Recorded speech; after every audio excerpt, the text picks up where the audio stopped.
Hey guys, welcome to BudgetEDH. On this week's episode, we bring you Niv-Mizzet Parun out of Guilds of Ravnica at a $100 budget. We're going to keep this video short today, but we are going to announce the winner of the Muldrotha of the Gravetide contest, so stay tuned for the rest of the video where we'll announce the winner. If you're new to our channel and want to continue seeing budget commander content, please take a minute to hit the subscribe button and hit the bell notification icon, and it will notify you of any episodes that we create in the future. Another way that you can support our channel directly is by becoming a patron over at patreon.com/budgetedh. There's a link down below in the description, and for as little as $1 per month, you'll have access to enter into all of our giveaways, including giveaways for decks that we create from deck techs, merch, and sponsored product. We also have tiers where you can help collaborate with us to create a deck, and we will create a video specifically for you and your deck and send you the deck. Check us out on Patreon.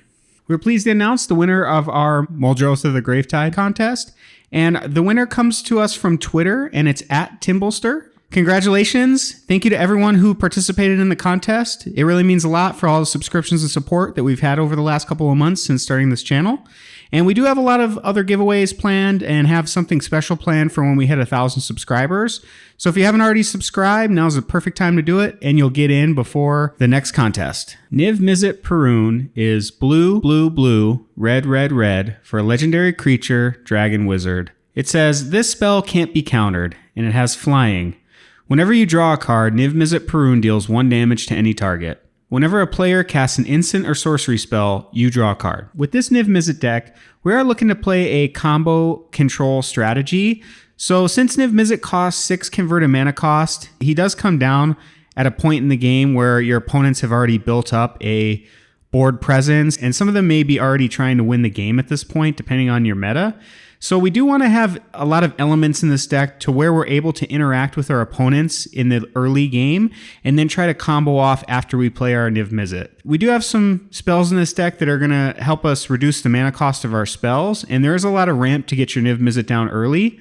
And we do have a sub-theme where we're going to ping our opponents for damage. Niv-Mizzet works really well with this strategy, and we did include a couple of other cards, which we'll go over later in the video. And then we also have a token sub-theme built into the deck. If we're not able to win through damage, we are able to flood the board with tokens. The strengths of this deck is that you have lots of interaction, and there's a lot of card draw, so your hand's always going to be full. And then there are several 2-card combos in the deck with the same theme, so there is some redundancy if a couple of your combo pieces get removed. And the weaknesses to this deck, any stacks effect that makes your spells cost more are going to be problematic for Niv-Mizzet, since we want to play a lot of spells in a turn and draw a lot of cards. And any fast combo deck, since our commander costs 6 converted mana cost, it is harder to get him down early on in the game. And he does cost all colored mana, so it's a little bit harder to ramp him up early on. Let's kick off the deck tech with some of the cost reduction spells that we have in this deck. So first up, we have Baral, Chief of Compliance. 1 and a blue for a creature. Instant and sorcery spells you cast cost 1 less to cast. And whenever a spell or ability you control counters a spell, you may draw a card. If you do, discard a card. This works out really well because you do have a lot of counters in the deck, so having this loot ability on Baral works out nicely with your commander. And then we have Goblin Electromancer, blue and a red for a creature. Instant and sorcery spells you cast cost 1 less to cast. And then we have Jace's Sanctum, 3 and a blue for an enchantment. Instant and sorcery spells you cast cost 1 less to cast. And whenever you cast an instant or sorcery spell, scry 1. And then we have Primal Amulet, 4 colorless for an artifact. Instant and sorcery spells you cast cost 1 less to cast. And whenever you cast an instant or sorcery spell, put a charge counter on Primal Amulet. Then if there are 4 or more charge counters on it, you may remove those counters and transform it. And it's going to transform into Primal Wellspring, which is a land. And it has tap to add 1 mana of any color to your mana pool. When that mana is spent to cast an instant or sorcery spell, copy that spell, and you may choose new targets for the copy. This works out nicely because you're able to copy your spells, and you do have a lot of spells in this deck. So we included a couple creatures in this deck that deal a little incidental damage over the course of the game. We have Gutter Snipe and Electrostatic Field. They both deal damage whenever you cast an instant or sorcery spell. Gutter Snipe deals 2 damage, and Electrostatic Field deals 1 damage. This is a good way to get some extra damage in over the course of the game, especially as you're casting your instant or sorcery spells. We did include a couple of ways to create tokens in this deck if we're not able to win. With damage through our Niv-Mizzet or with our alternate win cons, it's a good idea to have a backup plan just in case, and making tokens and going wide is a good strategy with this deck. So first up we have Talran Sky Summoner, 2 blue blue for a legendary creature Merfolk Wizard. Whenever you cast an instant or sorcery spell, create a 2/2 blue Drake creature token with flying. And then we have Murmuring Mystic and Young Pyromancer. Whenever you cast an instant or sorcery, they're going to give you a 1/1 creature token. And with Murmuring Mystic, your creature token is going to have flying. And then we have a card that I've been really impressed with, and I've run it in a couple of my decks, and this is Docent of Perfection, and it costs 3 blue for a creature insect horror with flying. Whenever you cast an instant or sorcery spell, put a 1/1 blue human wizard creature token onto the battlefield. Then if you control 3 or more wizards, transform Docent of Perfection. And it transforms into Final Iteration, and it's a creature Eldrazi with flying, and wizards you control get +2/+1 and have flying. And it does also have the ability to give you a 1/1 token whenever you cast an instant or sorcery spell. And one thing to note here is Niv-Mizzet is a wizard, so he will count towards the total and also get the buff if you're able to flip your Docent of Perfection. Wheel effects are really strong in this deck because whenever you draw a card, you're going to deal a damage with Niv-Mizzet. Being able to discard your hand and draw a bunch of cards all at the same time works out really well. So we do have Windfall, 2 and a blue for a sorcery. Each player discards their hand, then draws cards equal to the greatest number of cards a player discarded this way. And then we have Fateful Showdown, 2 red for an instant. Fateful Showdown deals damage to target creature or player to the number of cards in your hand, and then you're going to discard all cards in your hand, then draw that many cards. So this is removal and a way to draw cards if you have a bunch of dead cards in your hand. Next, I want to talk about a few cards that work out really well with this deck. And first up, we have Bonus Round, 1 red for sorcery. Until end of turn, whenever a player casts an instant or sorcery spell, that player copies it and may choose new targets for the copy. I've been playing this card in a lot of my red decks, and it is really strong if you're able to go off with the Bonus Round and copy all of your instant and sorcery spells in a turn. You can just win the game with this card, depending on what you have in your hand, or it can put you really far ahead in the game. And then we have the Mirari Conjecture, 4 and a blue for a Saga out of Dominaria. On 1, you're going to return target instant card from your graveyard to your hand. On 2, you're going to return target sorcery card from your graveyard to your hand.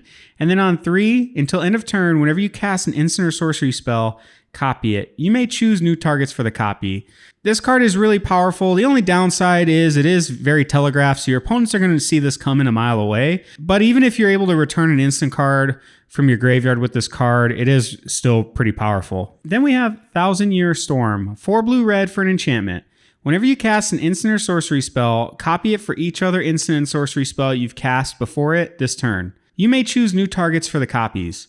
So this card is insane. If you play this card and untap and have a bunch of instants and sorceries to play, you should just win the game right on the spot. Being able to copy a Fact or Fiction 3 or 4 times and drawing a bunch of cards off your Niv-Mizzet is a really powerful effect. This does cost 6 mana, so it is a little slow, but when it works out really well. There are a couple cards in this deck that do the exact same thing as Niv-Mizzet, in that whenever you draw a card, each opponent is going to take a damage or lose a life. So first up, we have Psychosis Crawler, 5 colorless mana. Its power and toughness are equal to the number of cards in your hand, and whenever you draw a card, each opponent loses 1 life. This works out really well in any deck that you're drawing a lot of cards, or if you have wheels in your deck.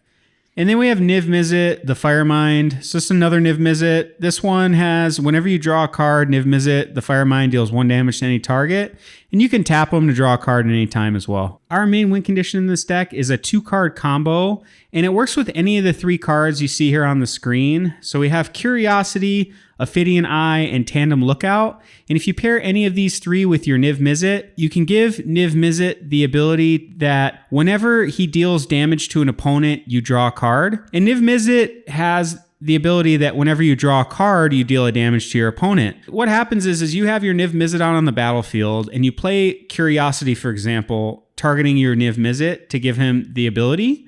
And then all you have to do is draw 1 card at any point, or cast an instant or sorcery, and you just win the game unless somebody can interact with your Niv-Mizzet. This is a really powerful combo, and you only need 2 cards to make it work, and there's some redundancy in the deck. One of the other ways we're able to win the game, if we can't win with damage, is with Laboratory Maniac. So 2 and a blue for a creature human wizard. If you would draw a card while your library has no cards in it, you win the game instead. So you would want to play this towards the end of the game when you're able to win the game, and then just play an Opt or a Serum Visions and just draw a card and win the game. It is really susceptible to removal, so when you play this, make sure you have a counter spell or some other piece of interaction in your hand. I wanted to take a minute to thank my very first patron, Keezy Peasy. Thank you so much for the support. It really means a lot to me, and I really appreciate it. Thank you so much for taking the time to watch our video today. If you haven't already, subscribe to our YouTube channel and check us out on social media on Facebook, Twitter, or Reddit. We'll see you next time.